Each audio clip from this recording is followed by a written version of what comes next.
Join the euro. We will never be part of Eurozone bailouts, never be part of the passport-free, no borders area, or a European army, or an EU superstate. 3 years ago, I committed to the British people that I would renegotiate our position in the European Union and hold an in-out referendum. Now I'm delivering on that commitment. You will decide, and whatever your decision, I will do my best to deliver it. The European Union was a noble dream in the last century, but today it has failed. It has turned into a nightmare. If we as a country decide to quit, then we're out for good. There's no going back.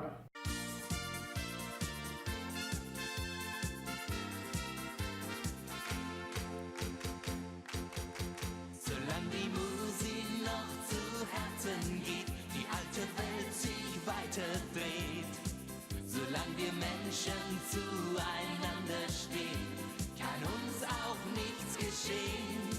Ist auch der Himmel manchmal grau in grau, habt doch ein bisschen Mut. Der Himmel wird auch wieder blau, mit Musik wird alles gut. In 2016, 17.4 million of us voted to leave the European Union. We ignored the scare stories fed to us by Remainers. Fear and coercion seemed to be their only argument. We were told that food prices would rise, but the EU countries have the highest prices in the world, with an average of 17% tariffs added to imports. Some foods, such as chicken, come in at more than 70%. Post-Brexit, the only way food prices would rise is if the UK government imposed higher tariffs. But food prices would be reduced because the EU sets these tariffs to protect French farmers from global competition. Another tale of doom was that there would be thousands of deaths due to the lack of fresh fruit and veg and medications. But this would only happen if the French government were to stop trucks at Calais and the UK at Dover. The head of Calais, Jean-Marc Pessisseux, had repeatedly said there would be no delays, but this was also dismissed by Remainers. And we were told that the UK must stay in the customs union and single market in order to keep the peace in Ireland. Lars Carlson from Swedish Customs proposed Smart Border 2.0. This works on a trusted trader basis, so each participating country must trust another. It was a very viable proposition, but was also quickly dismissed. When Ted Heath took us into Europe in 1973, he reassured us that we wouldn't lose our sovereignty. But the UK signed more and more treaties, relinquishing more power each time. Enoch Powell in the 70s and Margaret Thatcher in the 80s both had reservations about becoming too embroiled in EU dealings. These people say to their hearers, you can no longer rely upon yourselves, on the British electorate to reject the politics which you abhor. Your only safety, they now say to the British electorate, is that these matters be taken out of the hands of the British nation and entrusted to people who are wiser than the British and who, incidentally, are more dedicated to capitalism. It is horrifying that this appeal is being so greedily absorbed and disseminated by large sections of the public. If the word fascist had not been so abused, I would be tempted to define that as a species of fascism. In 1994, the then Chancellor of Germany, Helmut Kohl, revealed the plan for a federal Europe superstate.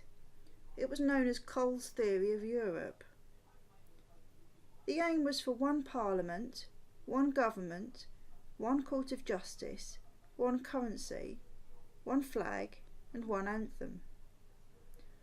I do not believe any country of the EU would have chosen this, so the truth had to be hidden.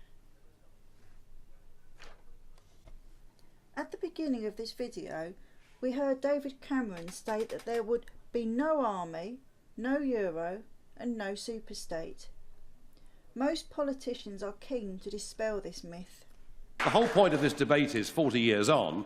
40 years ago, it was a common market. Now it's a European Union that wants an air force, an army, a navy, and wants to militarily intervene. Indeed, one of your own senior MEPs wanted missile strikes to be launched against Syria until, you were beaten in the House of Commons.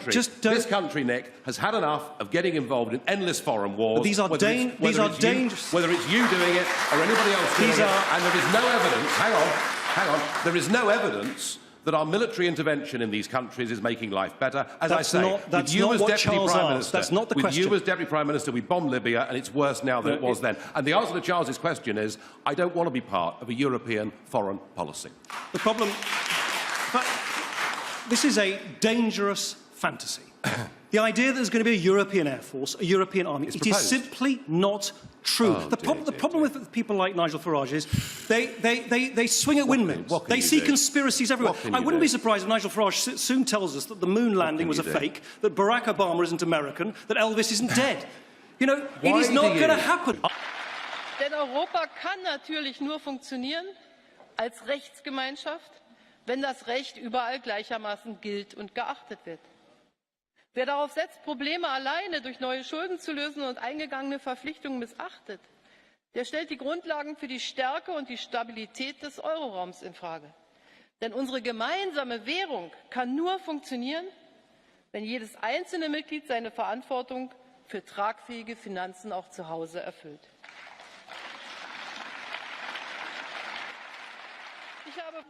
Wir haben große Fortschritte bei der strukturierten Zusammenarbeit im militärischen Bereich erreicht. Das ist gut und wird ja auch hier weitestgehend unterstützt.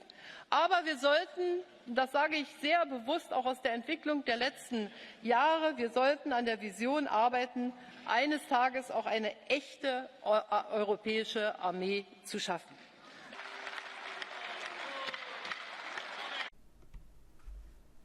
When I first heard about the idea for a European army about 2 weeks before the referendum, I couldn't understand why there would be a need for a European army when we already have NATO. But it's widely believed by Eurosceptics like myself that it's just another step towards absolute control. If we take a look back over history, we can see that the roots of the EU project began in the 1920s. But in 1941, the Nazis came up with an idea which then became a plan in 1942. It was the Europäische Wirtschaftsgemeinschaft, the European Economic Community. The plan was created when the Germans realised that they were not going to win the war. The plan included a single currency. Now I recommend, if you want to find out, I won't go into the details, but if you want to find out more, then I can highly recommend Atkinson and McVerter's book. It was written in 1995 and it's called Treason at Maastricht. It's brilliant. I read it when I was at university. In 1946, due to political reasons, the EU went from being Nazi to communist. Another book I can recommend is Booker and North. It's called The Great Deception, Can the EU Survive? 2003. So how much power has the UK lost to the EU?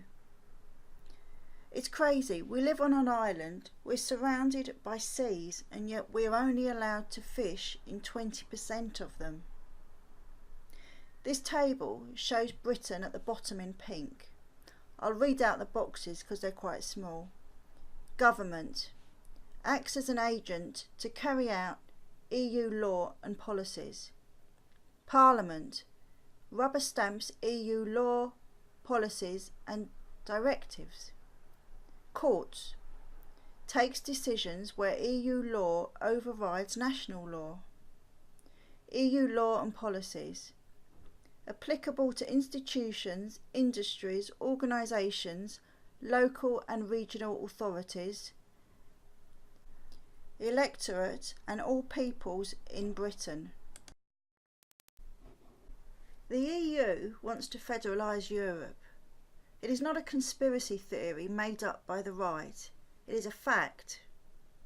Martin Schulz of the German SDP has been very open about this. He said he would like to see this happen by 2025.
During my research, I came across an interesting article by Jacob Campbell from the Bruges Group.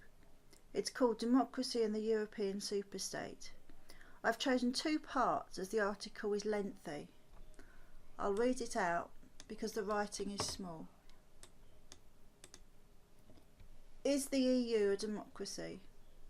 I have never understood why public opinion about European ideas should be taken into account. This is a quote from Raymond Barr, former Vice President of the European Commission. Legitimacy. Case. The Universal Declaration of Human Rights regards democracy as the only legitimate form of government. Article 21.3 of the document states that the will of the people shall be the basis of the authority of government. In a recent investigation into the state of democracy around the world, The Economist magazine's Comprehensive Democracy Index explains as part of its methodology that a high turnout in national elections is generally seen as evidence of the legitimacy of the current system. Tellingly, voter turnout figures in European elections have been consistently low, failing to exceed 50% since 1999. Verdict. As far as the Democracy Index is concerned, the EU superstate falls short of accepted democratic standards, and its government is deemed illegitimate. As far as the Universal Declaration of Human Rights is concerned, the EU is in violation of international law and has no authority upon which to exist. Referendums. Case. When amending old treaties or introducing new ones, the EU has promised that they shall only enter into force after being ratified by all the member states in accordance with their respective constitutional requirements. Ireland is one member state which requires that constitutional issues be referred to the electorate in a referendum. In 2001, the Irish people were duly asked to vote on the Nice Treaty, which they rejected by 54 to 46%. The EU's response was to hold another referendum the following year, which this time approved the treaty.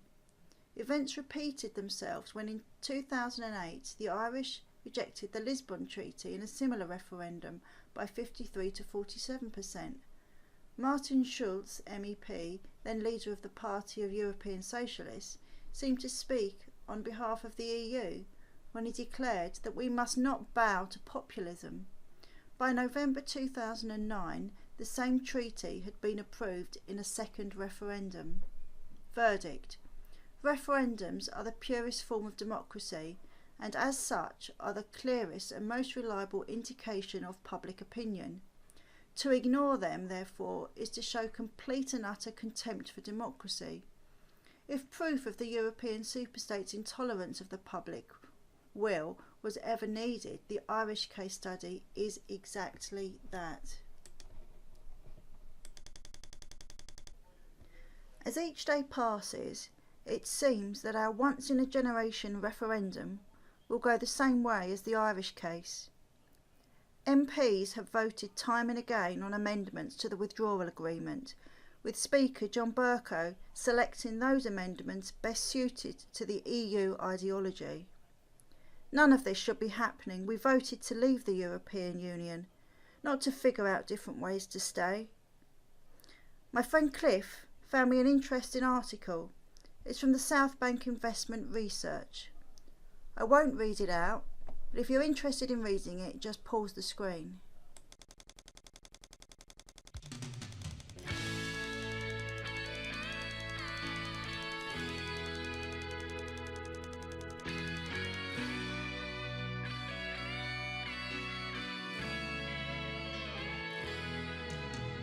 Denkst du noch an diesen Tag?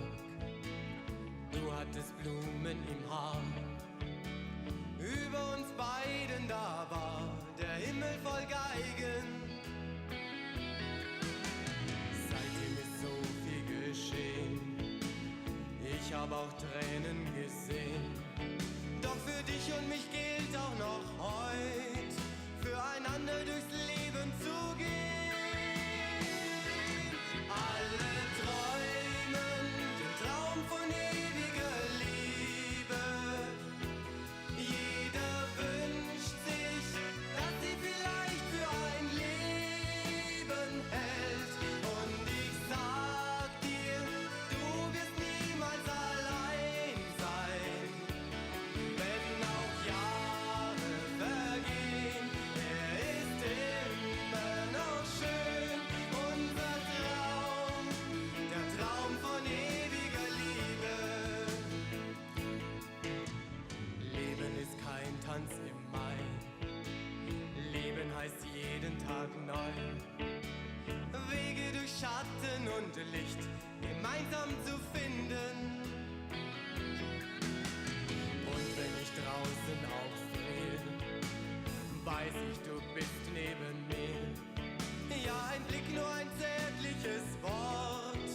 Und ich fühl mich geborgen bei dir. Alle träumen den Traum von ewiger Liebe. Jeder wünscht sich, dass sie vielleicht für ein Leben hält. Und ich sag dir, du wirst niemals allein sein. Wenn auch Jahre vergehen, ist immer noch schön. Unser Traum, der Traum von ewiger Liebe. Manchmal, da frag ich mich, selbstverständlich ist das nicht, dass du für ein I decided to make this video in response to Remainers' blinkered vision of their beloved European Union. I've been researching material since January and I amassed 42 pages of A4 notes, 23.5 hours of clips and 36 pages of printouts. I have picked what I consider to be the most important points to demonstrate that although the EU started life as a trading body, it has evolved into something much more sinister. I will leave you with one last clip of Guy Verhofstadt and the EU dream. If this doesn't open your eyes, then nothing. And that is the real problem, colleagues. Why there is such a problem in this crisis? Because member states are reluctant to transfer new sovereignty and powers to the European Union. And we all know that the only way out of this crisis is a new transfer of powers to the European Union and to the European institutions.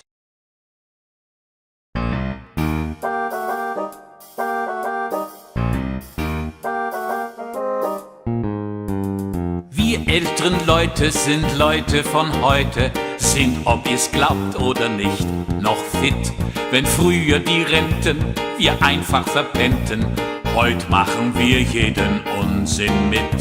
Herren ziehen den Bauch ein, Damen springen in Jeans rein, wenn's an der Hüfte auch zwickt. Manch älteren Freier, ob Schulz oder Meier, ist an der Bar schon ein Flirt geglückt.